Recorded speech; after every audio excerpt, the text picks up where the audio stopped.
Hi friends, welcome back to my channel.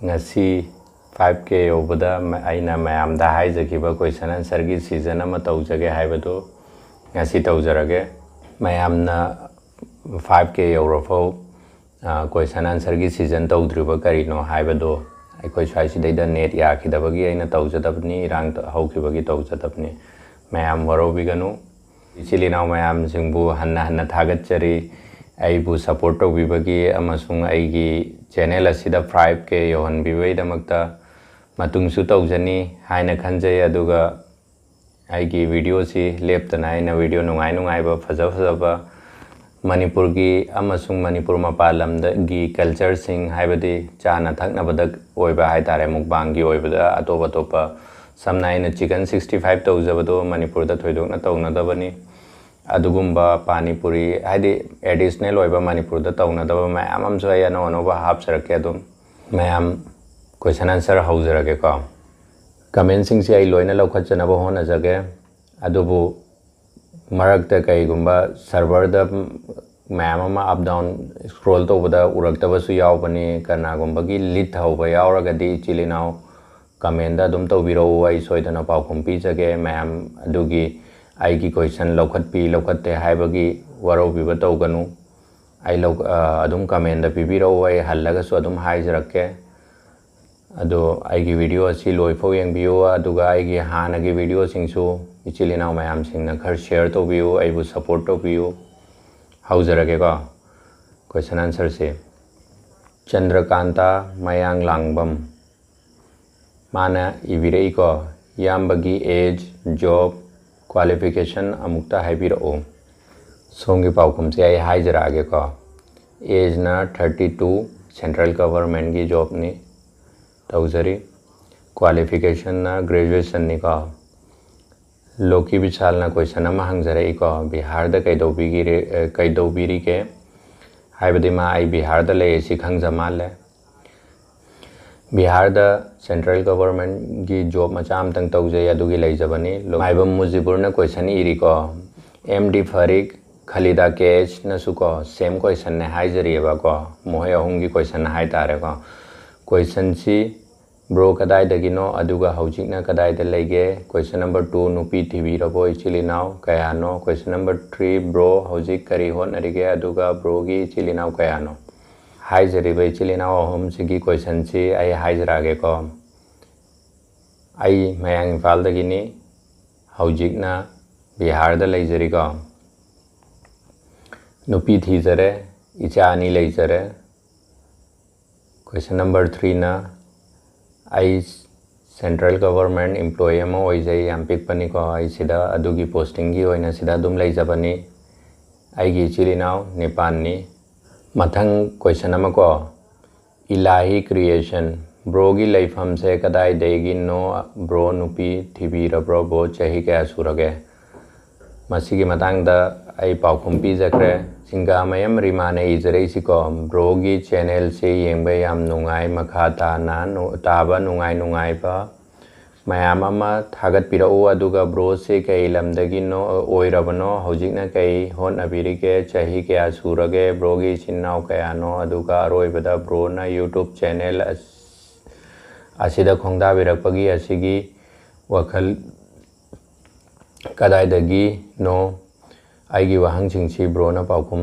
soidana pi rakane khanjai ai question mamangi ahum mari du amde ai cover tawjakhre na khanjai ko adu aroibagi YouTube ki channel asi karamba wakhal dagi hawkibano haibasi ai haijage ai sengna ko thongba yam pamjai saba khajiktang yam pamba oide thongba khotpa yam pamjabadu da adum ichilinaw mayam singna sunang adum channel tawbiu khotpiu ai gi lairiba kholiba sinda so adum aingonda force tawbasu yawe ko haijarakpasu yawe aduga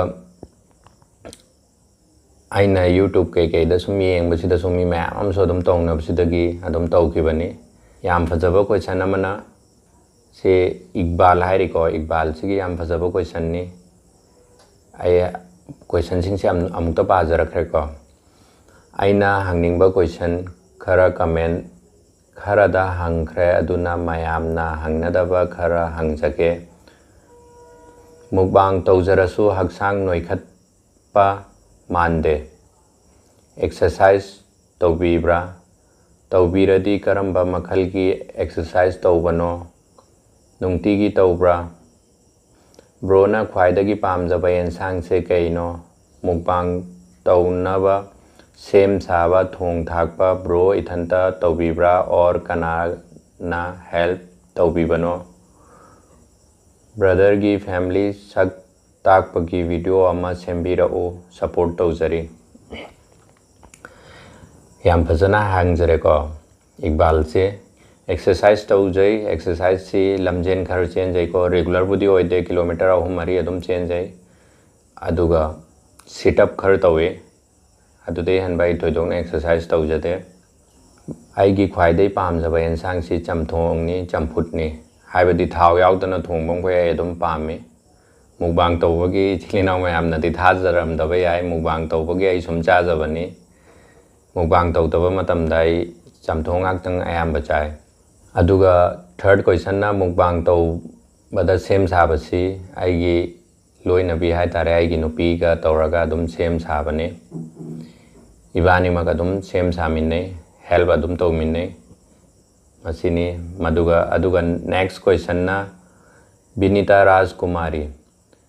Bro-na ख्वाइदगी पामजबा मथेलसी करीनो चाबसे येंबा yam नुंगाई bro. हाउगदबसु Mali. आइगी ख्वाइजई पामजबा एंसांगसी I ममांगदसु हाइजखरे. चमथोंगनी मथंग question सिको. थिंगबाइजम थावलई Devi. Bro first question. Bro की चिलिनाव कयानो. Bro युम पालब्रा पांद्रिब्रा. Bro ना ख्वाइदगी पामबा fruit से कईनो पाउकुम ngaijari full support. थावलई याम थागतचरी का. आइबु support तौबिनबैदमक्ता आइगी चिलिनाव निपाननी ममांगदसु हाइजखरे.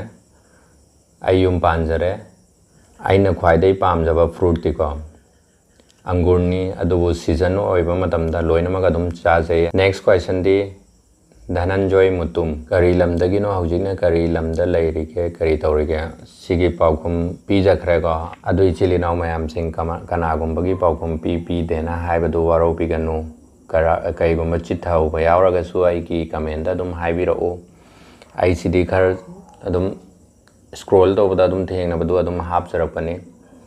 Ado ichilinaw singi chithauragasu आइंगोंदा comment section दा दम इबिरो आई सोइदना पाउकुम पिजरके. अमुकसु हन्ना हाइजरी आइगी आइबु सपोर्ट तौबिबगी आइबु 5k योहनबिबैदमक्ता थागतचरी.